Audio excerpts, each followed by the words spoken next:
दो बहनों का एक ससुराल। चारों तरफ शहनाई बज रही थी और सभी लोग बहुत खुश थे, लेकिन कमरे में अकेली बैठी हुई शकुंतला अपनी दोनों बेटियों के लिए रो रही होती है। आज मेरी दोनों बेटियों की शादी होकर वो अपने घर को विदा हो जाएंगे और उसके बाद मैं अपनी दोनों बेटियों को बहुत याद करूंगी। हे भगवान, ये बेटियों को विदा करना क्यों पड़ता है? मुझे अपनी बेटियों की बहुत याद आ रही है।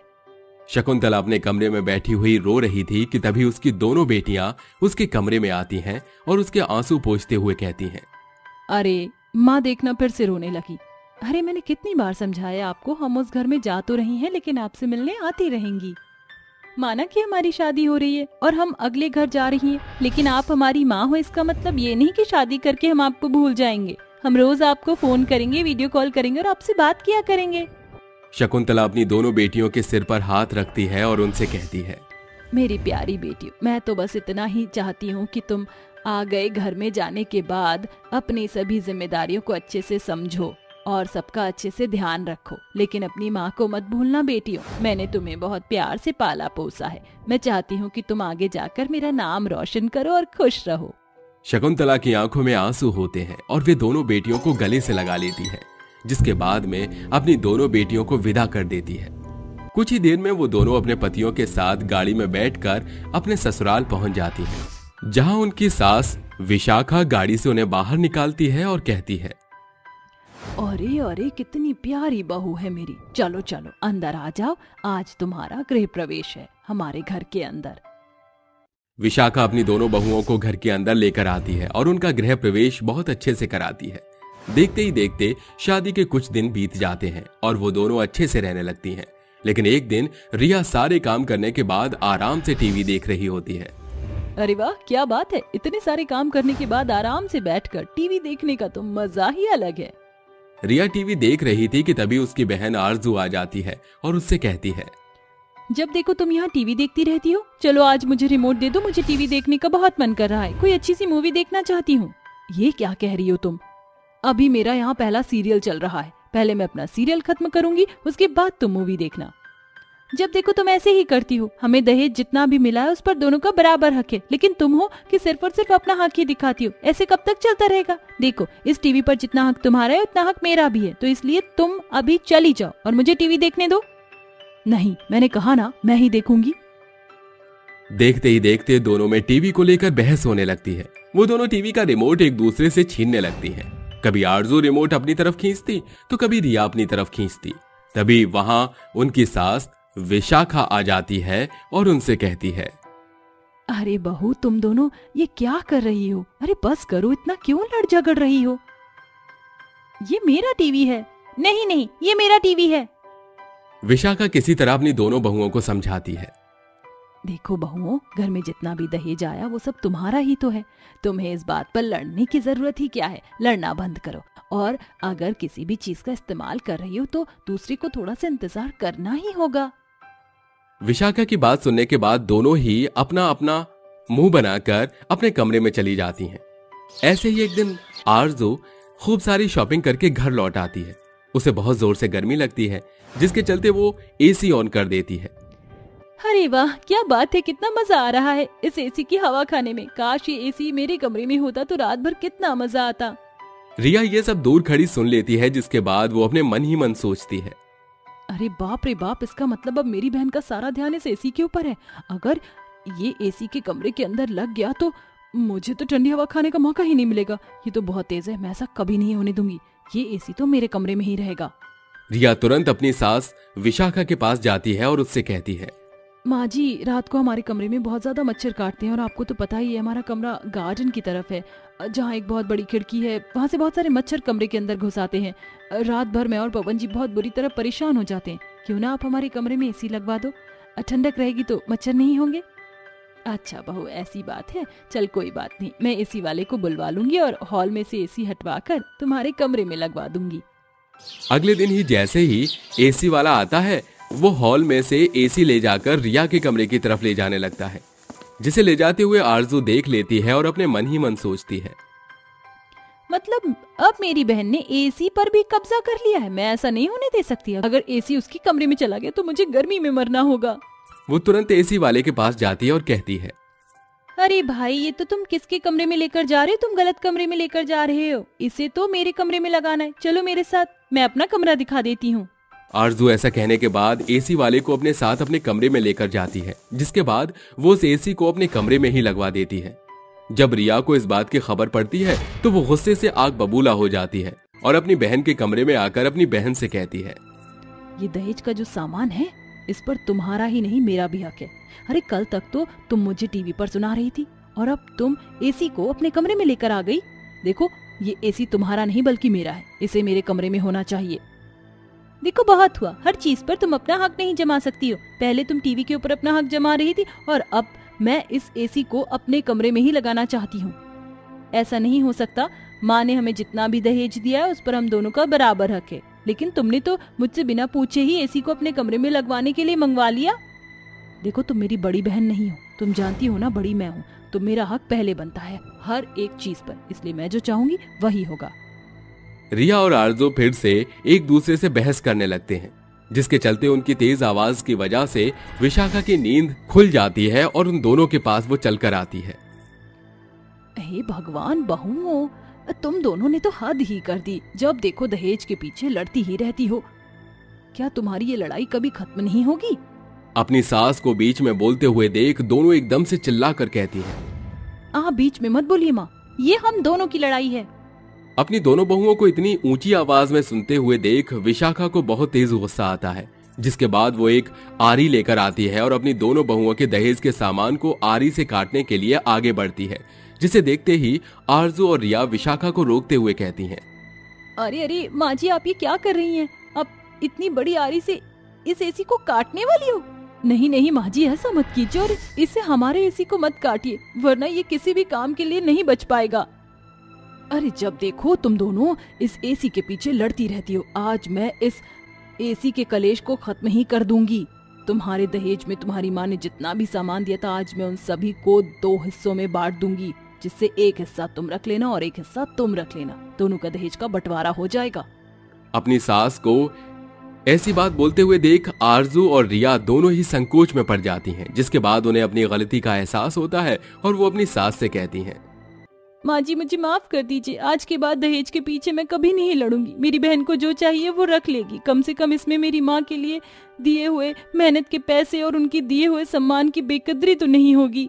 नहीं माँ जी, मुझे भी ऐसा कुछ नहीं चाहिए। आज से मैं हर एक चीज को समय अनुसार ही इस्तेमाल करूंगी, ताकि हम दोनों बहनों के बीच कभी लड़ाई ना हो। क्योंकि ये सामान मेरी माँ ने बहुत ही मुश्किलों से जोड़कर हमें दिया था, लेकिन हम ही पागल थे जो इन छोटे मोटे सामानों के पीछे लड़ रहे थे। मुझे माफ कर दीजिए माँ जी। जिसके बाद अपनी दोनों बहुओं की समझदारी को देखते हुए विशाखा अपनी दोनों बहुओं को माफ कर देती है, जिसके बाद उसकी दोनों बहू एक साथ खुशी खुशी रहने लगती हैं और अब उनके बीच में दहेज को लेकर कोई लड़ाई भी नहीं होती। किंजल विवेक के साथ अपनी शादीशुदा जिंदगी में बहुत खुश थी। किंजल सुबह सुबह सबको खाना परोस रही थी कि सास अंकिता कहती है, अरे वाह, आज का नाश्ता तो बहुत ही लाजवाब लग रहा है। मजा आ जाएगा ना अगर मुझे 2 बहुएं सुबह इतना अच्छा अच्छा खाना बना कर दें तो। ये तो सही कहा माँ जी आपने। हाँ माँ, अच्छा है, आपकी एक बहू आ जाएगी तो। ओहो, यही तो मैं बोल रही हूँ कि दूसरी बहू भी ले आती हूँ। कब तक मेरी किंजल अकेले घर संभालेगी? मेरे पीयूष की शादी हो जाएगी तो 2 बहुओं का सुख मिल जाएगा। ये सुनते ही पीयूष के मुंह से जूस की बौछार विवेक के ऊपर निकल जाती है, तो विवेक कहता है, पीयूष तू पागल है क्या? खाना पीना नहीं आता तुझे? सॉरी भाई, वो माँ ने अचानक से शादी की बात की ना, तो उससे घबरा गया मैं तो अभी छोटा सा बच्चा हूँ, मुझे कोई शादी वादी नहीं करनी। ऐसे कैसे नहीं करनी? इतना बड़ा ऊंट हो गया है, अब क्या बुढ़ापे में शादी करेगा? हाँ देवर जी, अब तो मुझे प्यारी सी देवरानी लाकर दे दो। ये घर का काम अकेले नहीं होता। मैं चाहती हूँ कोई मुझसे गपशप करने आ जाए। अब भाभी, आपने मुझसे कहा है तो आपकी बात तो माननी पड़ेगी। अरे वाह, फिर तो मुझे अच्छी लड़की ढूंढनी नहीं चाहिए, ये मान जो गया। तभी विवेक अपने कपड़े बदलने चला जाता है। वहीं कुछ ही दिनों में अंकिता अपने बेटे की शादी चांदनी नाम की खूबसूरत लड़की से करा देती है, जो कि बहुत सुंदर और सुशील थी। भाभी अपनी देवरानी की आरती उतारकर उसे घर में लाती है, जहाँ दूध में अंगूठी ढूंढने की भी रस्म होती है। तभी किंजल जोर जोर से ताली बजाकर कहती है, चांदनी हारना मत, अंगूठी तुम्हें ही ढूंढनी है। जी भाभी, मैं जीत जाऊंगी। भाभी, देवरानी के आते ही आप उसकी टीम में चली गई और अपने देवर को भूल गई। और ये मत बोलिए मेरे भैया ने आपको इस रस्म में हरा दिया था। तुम्हारे भैया पर तो मैंने अपना दिल हार दिया, फिर अंगूठी क्या चीज है। ओए होए ओए होए, भाभी आप तो बहुत तेज निकली। आप करते रहिए अपनी भाभी से बात, मैंने तो इस रस्म को जीत लिया है। ये देखो मम्मी जी, मुझे अंगूठी मिल गई। ओह पीयूष बेटा, तूने तो नाक कटवा दी बहू के सामने। खैर बहुत रस्म हो गई, अब तुम दोनों जाकर आराम करो। जी माँ जी। तभी दोनों कमरे में जाकर आराम करते हैं। वहीं चांदनी भी अपनी भाभी के साथ ससुराल की सारी जिम्मेदारी बखूबी संभाल लेती है। दोनों जिठानी देवरानी बराबर खुशी से मिलकर काम करते थे, साथ में खाना पकाते थे, शॉपिंग पर जाते थे। वक्त बीतता है। एक दिन जब देवरानी रेस्टोरेंट में बैठकर नूडल्स खाती है तो उसे देखकर किंजल कहती है, अरे तुम तो बिल्कुल मेरी बहन शेफाली की तरह नूडल्स खा रही हो, वो भी इस चाइनीज के लिए पागल है। सच कहूं तो तुम्हारी कुछ कुछ आदत मेरी बहन जैसी ही है। ऐसा है तो भाभी आप एक बार मिलवा दीजिए, मैं भी देख लूं आपकी बहन को। सच में बुला लूं? बुला ही लेती हूँ। वैसे भी परसों उसका जन्मदिन है, मैं सोच रही हूँ यहाँ उसे सरप्राइज पार्टी दूं। कुछ दिन रुक जाएगी, हम तीनों बहुत मजे करेंगे। हाँ हाँ भाभी, बुला लो। तभी किंजल विवेक को शेफाली के बर्थडे सरप्राइज के बारे में बताती है। 2 दिन बाद विवेक बहाना बनाकर उसे घर पर बुलाता है। वो अपने जैसे ही घर में जाती है तो अंधेरा देखकर कहती है, ये जीजू ने मुझे यहाँ तो बुला लिया, लेकिन घर में लाइट नहीं आ रही है, टॉर्च जलाती हूँ। वो इतना कहती है कि लाइट आते ही अचानक से पूरा परिवार उसे बर्थडे विश करता है। पार्टी पॉपर्स ब्लास्ट करते हैं। ये देखकर वो सरप्राइज हो जाती है। अरे आप सबने मेरे लिए बर्थडे सरप्राइज रखा और मुझे बताया भी नहीं। थैंक यू सो मच दीदी, आई मिस यू सो मच। नमस्ते मम्मी जी। नमस्ते बेटा, बहुत प्यारी बच्ची है, तो थोड़े दिन यहीं रहना, कहीं मत जाना, ठीक है? जी mummy ji. I miss you too and happy birthday to you. Hi जीजू, हाय आप दोनों को भी। दीदी यही आपकी नई देवरानी है ना? हाँ, चलो अब केक काटो। तभी शेफाली का बर्थडे सेलिब्रेशन होता है, जहां सब एंजॉय करते हैं। कुछ देर बाद शेफाली किंजल से कहती है, दीदी जीजू कहाँ है? मैं उन्हें परेशान करूं जरा। तेरे जीजू छत पर गए हैं, जा। ये कहकर किंजल छत पर जाती है, जहां दरवाजा बंद होता है। दरवाजे के उस तरफ पीयूष खड़ा होता है। दरवाजे को खोलने के लिए वो जोर से धक्का मारती है कि उस पर जा गिरती है, जहां दोनों की आंखें चार हो जाती हैं। अरे आप यहाँ कैसे? सॉरी, वो मैं जीजू को ढूंढने आई थी यहाँ। अच्छा, वो तो अभी अभी, खैर कोई बात नहीं, अब हम दोनों को उठ जाना चाहिए। वो दोनों उठ जाते हैं, पर साथ में उन्हें चांदनी देखकर कहती है, अरे आप दोनों इतनी रात को छत पर क्या कर रहे हो? कुछ नहीं, मैं आज जीजू को ढूंढने आई थी, मैं जाती हूँ, बाय। फिर चांदनी भी ये मंजर देखकर नजरअंदाज कर देती है। अगले दिन शेफाली दोनों बहुओं के साथ मिलकर खाना बना रही थी। तभी अंकिता दोनों को आवाज देती है तो किंजल कहती है, ओहो माँ जी, हम दोनों को बुला रही हैं, तुम जब तक चावल का डिब्बा ऊपर से उतार कर साफ कर देना। ठीक है दीदी। दोनों बहू अपनी सास के पास जाती हैं। इतने में शेफाली स्टूल पर चढ़कर डिब्बा उतारती है कि गिर जाती है, पर ऐन मौके पर पीयूष उसे अपनी बाहों में संभालकर बचा लेता है और उतार कर कहता है, ओहो, मैं नहीं आता तो आपका पैर में बड़ा सा प्लास्टर लग जाता। शुक्रिया, आपने मुझे बचा लिया। दोनों एक दूसरे को मुस्कुराकर देख रहे थे। तभी दोनों बहुएं रसोई में आकर उन्हें देख लेती हैं। वहीं गैस पर रखी सारी सब्जी जल जाती है। ओहो, सारी सब्जी जल गई। कहाँ ध्यान था तुम्हारा शेफाली? और देवर जी, आप यहाँ कैसे?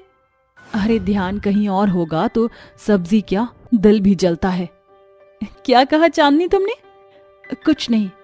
आप यहाँ क्यों आए? मैं आपको चाय देने ही आ रही थी। तुमने मेरी आवाज सुनी नहीं, इसलिए आया था। खैर छोड़ो।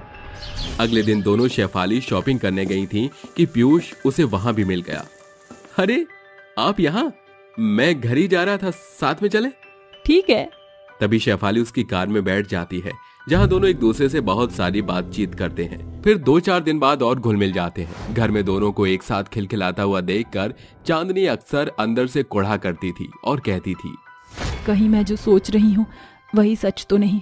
लगता है भाभी की बहन मेरी सौतन बनकर मेरे पति के साथ छैया छैया कर रही है। सच में इन दोनों का चक्कर तो नहीं चल रहा है ना? शायद मैं ज्यादा ही सोच रही हूँ।